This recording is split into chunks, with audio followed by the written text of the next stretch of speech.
Um, we are in court playing what's supposed to be the redacted version of Mr. Copeland's June 10th, 2015 interview at approximately 3:55, say 45. It was just played in court. Investigator Dennis speaking to Mr. Copeland and essentially saying that Lil D and Shannon are the ones that are going to kill Mr. Copeland in the future. That according to my notes, that was not supposed to be played in front of the jury. The state was to redact certain portions of this transcript as was litigated a couple weeks ago, and the state assured us that they were going to stop at the appropriate times and pause at the appropriate times. That was not done. Oh, Lord. Again. A fucking again. And it is a statement about it's prejudicial, it's bad character, it's a statement about my client's future dangerousness that the jury has been exposed to. And at this point, I am moving for a mistrial on behalf of Mr. Stillwell. Thank you, Your Honor. I have here, when we went over the redactions, the portions that the state was supposed to redact. And what I have here from this chart, Your Honor, is page 396, line 21, which begins with, I heard Shannon and D was shooting at Nick and Simpson Road. And I have that we were going to be redacting from 396, line 21, through 397, line 11. And that is the portion that we had just paused on before the objection was launched. So the portion that Mr. Shard is discussing was not, at least in the notes that I have, the portion that the state was supposed to redact, Your Honor. So we would ask for a denial of any mistrial at this juncture, given the notes that I have. And I also sent this over, the highlighted redactions, to defense counsel to confirm that the portions highlighted are the portions that need to be redacted. And no one brought up to my attention at all that I missed a particular highlight. So we would ask that it be denied. And do you believe that you missed a highlight, or do you believe that what you highlighted is correct? What I highlighted is correct. All right, I'm going to take a brief recess and look back at all of my notes from them.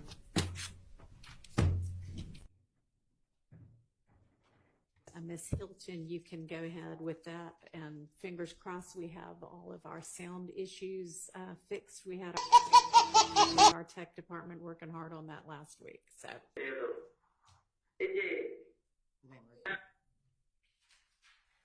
Here we go! All right.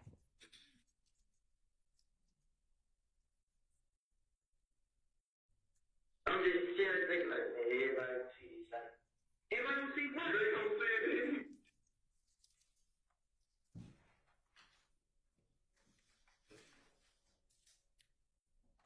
Where are the old headphones?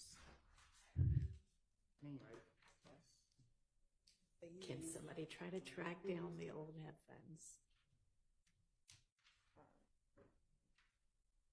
You're welcome. Let's see.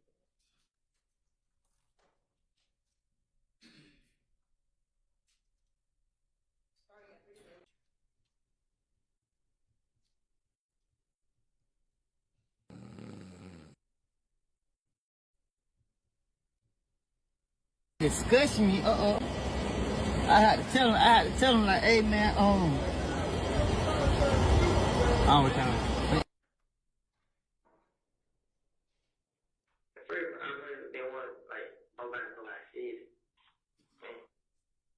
Stopping at 4:36:37.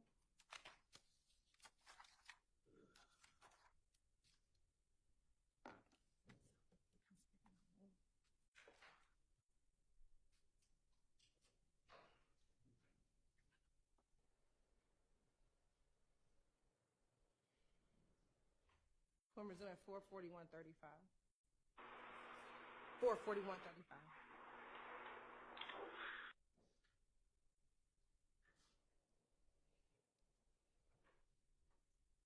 Hey, man. Okay. Yeah. that D ain't right, bro. What did D do? I'm gonna say too much, bro.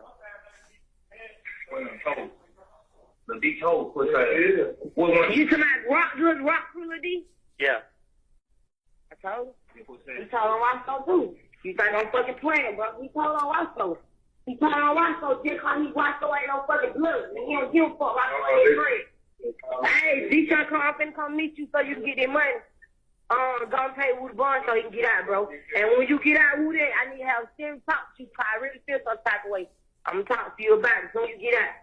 Man, listen, man, let's start this shit, man. I ain't playing with you. I ain't fucking playing with you either. God's fucking birthday on the way. Fuck wrong with you? Yeah. I appreciate it. Tell you, bro, I love him too, bro. He hear you? Yeah, I love him. You gotta get this motherfucking mind together. He said you gotta get your mind together, bro, cause you been tripping. Man, how, bro? I been left out there alone, bro. I ain't had nobody, bro. I just felt like nigga left me out there. I ain't did shit. You ain't left out there alone. You just want to be out there in the trenches and bro, we ain't fucked up no more. You ain't gotta be hanging out there in Canterville. Shit, I had no choice. That wasn't gonna get you time, Canterville. Out there in them apartments. I keep telling you that. Yeah. And what's that shit, bro? Hey, you gotta realize yeah. Swear to God, we kill nuts, so they gonna stay on you. Yeah. He smoke nuts. Hello? Stay away from that shit, bro. You just don't know it be your hood, bro. Your hood scares you, bro. Trust me, your hood is the main hood. Them the main people that want to have you fucked up before anybody else on the street do. They what I'm telling you, so they scared of you. I already know. You gotta stay away from that shit. You got a little girl now. I've been telling you that shit, cause I ain't gonna lie. I was just mad at your ass, bro. On my money, you letting the phone going out for me like I don't did something wrong, bro. Yeah. Calm man. Motherfucker. My bond was paid. Now they say I don't have a bond. I can't get my money back. Hey, bro. I don't know. I don't work for the courts. I told you when I talked to you the other day that I believe that bond was mistakenly given to you because a magistrate court judge cannot grant you a bond on the gang charge. Which charge? The federal charge? Yeah. I believe it was Friday. I just found out yesterday. It ain't nothing I can do. I can't do that. I mean, it's a process with everything. Like, I'm not going to sit here and promise you, like, you're going to get out of jail next week or in 2 weeks. All that. Like I told you, you get what? That federal put the feds put charge them. I'm not talking to nobody about your case but to you and who you got on the phone. That's up to y'all. Like, we don't do that. I'm saying, so is they trying to work with me though? Is they gonna try to work something out? I can't say what they gonna do. Like I said, everything that you told us, we want to speak with you again. All of that will be taken into consideration. A lot of what you say will kind of determine your future. That's why you need to. So if I prove it, then y'all let me have it right. Are you hearing anything that I'm saying? Because I feel like I'm talking in circles. And the call with Max, did you hear when she said we killed Nut? She didn't say we killed Nut. Okay. She said they saying that. Is the we YSL? No. Who is the we? SL. I'm asking you. I ain't telling. I don't know. Did you hear when you told the detectives that Thug rented the vehicle from the Atlanta airport? Yes. Okay. I'm going to show you it's already been admitted as State's Exhibit 332Y. Do you see on here where it says Hertz rental record? I can't read. Do you see the name Jeffrey Williams? Put it out for me. Okay.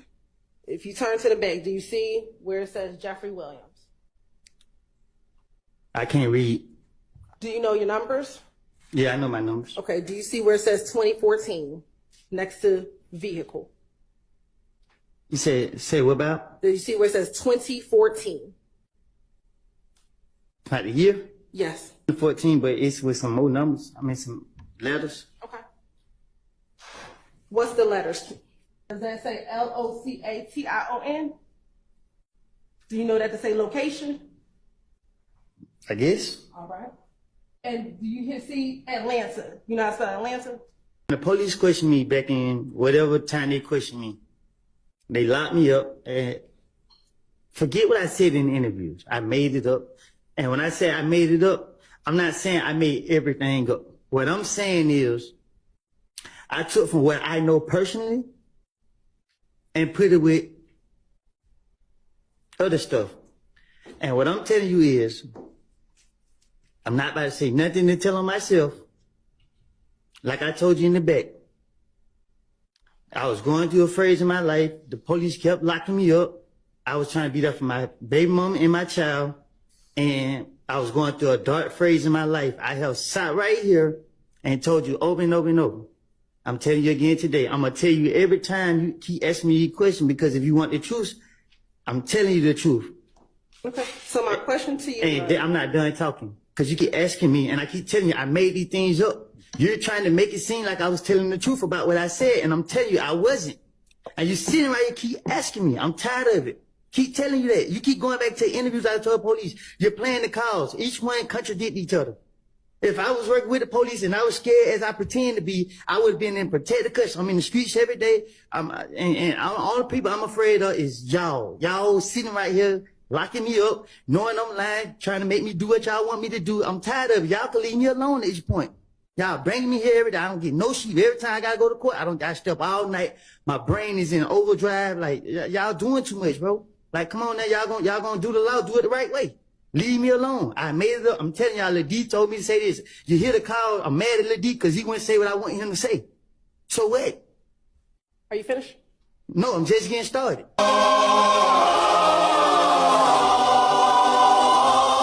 And is it true that you feel that you were pressured by the state to testify?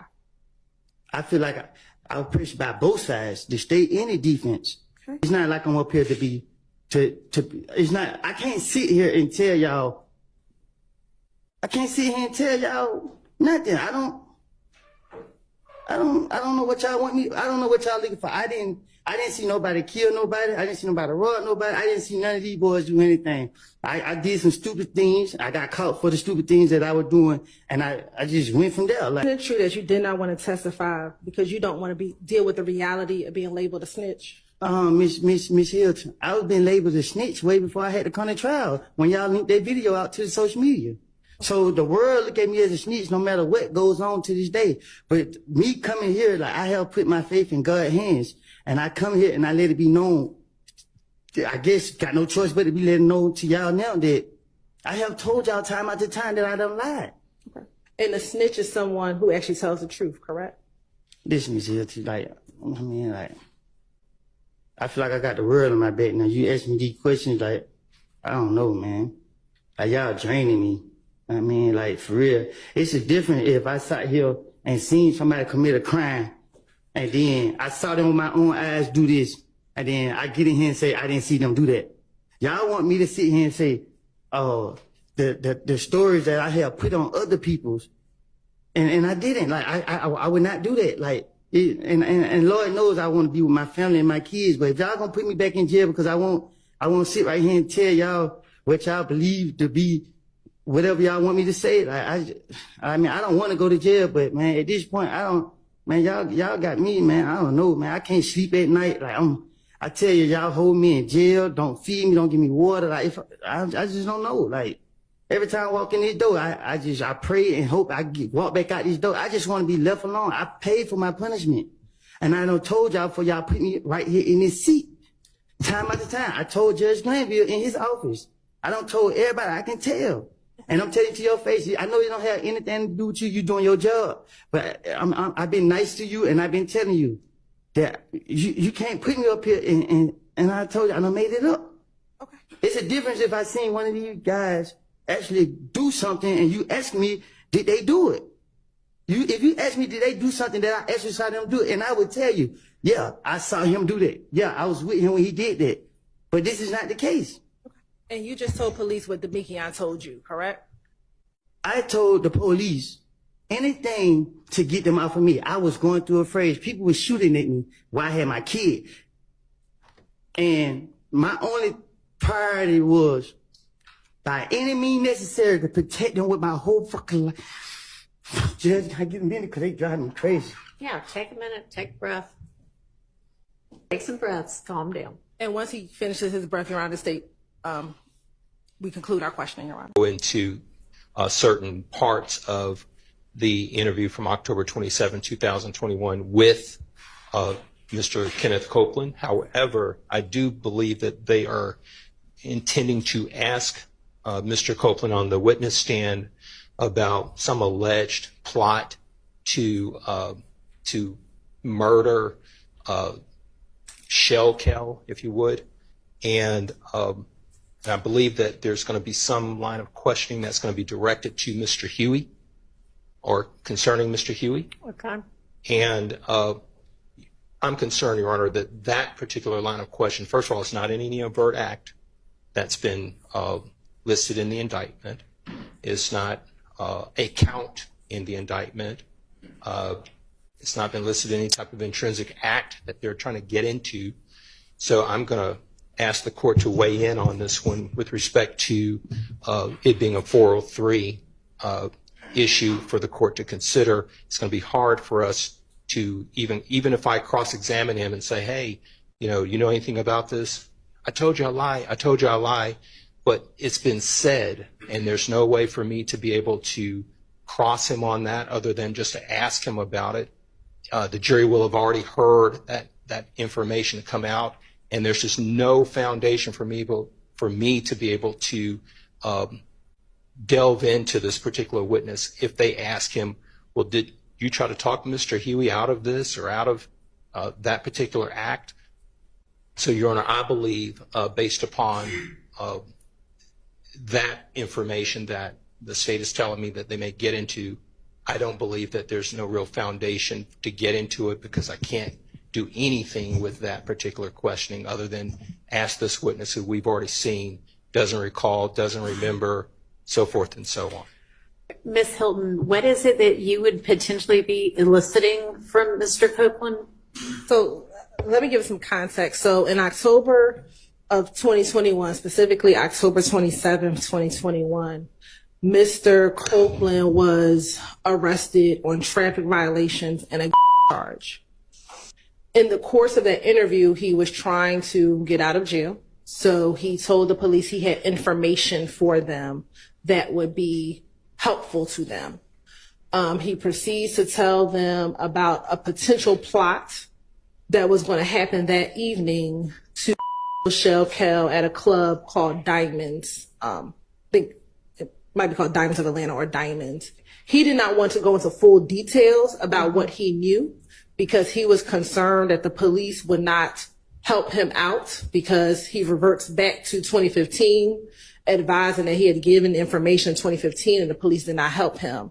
So he was willing to call the people who might be involved in this potential Shell Kel on FaceTime and let those individuals kind of talk about the plot in front of the police.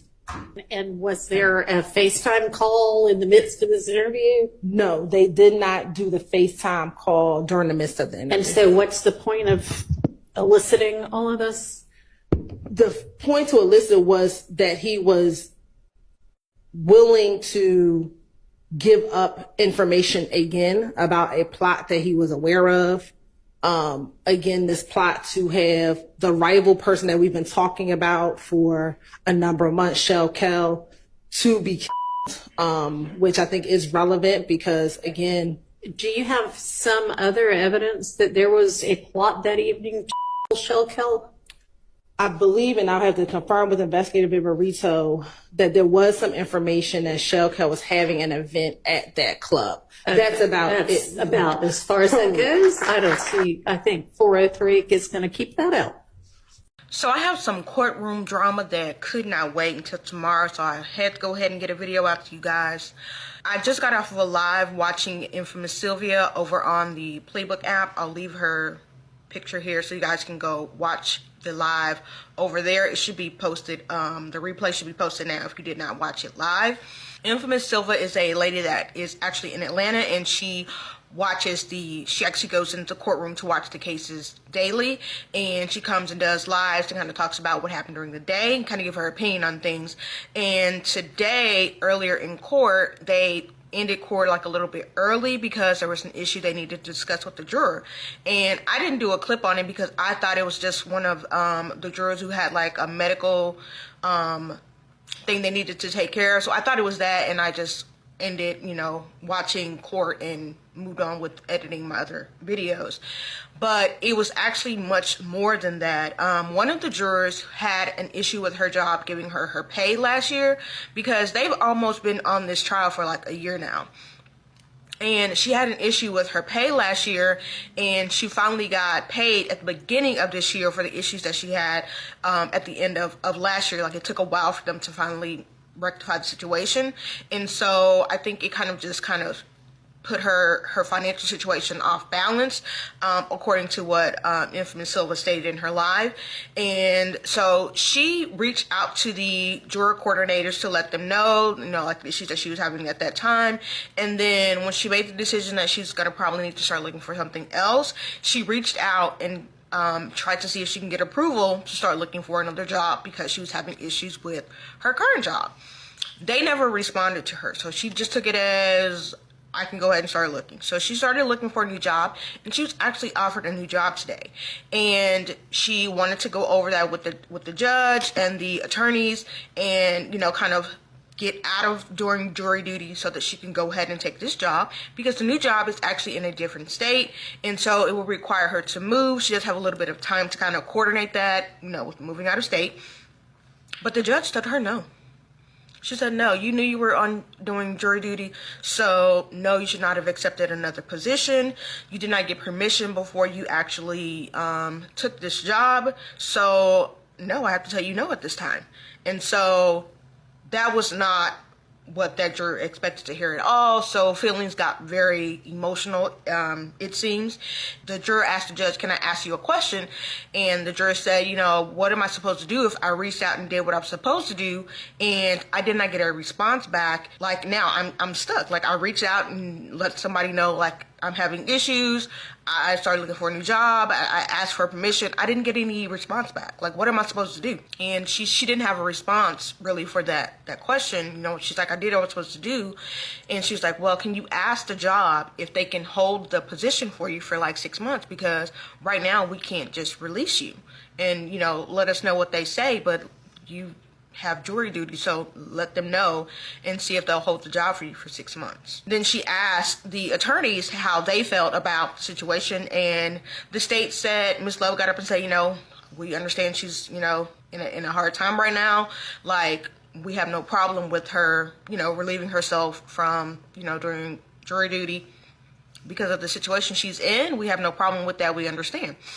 And then they asked the defense team what they thought, and because it's so many of them, they actually stepped in the hallway to discuss, kind of what their group decision would be.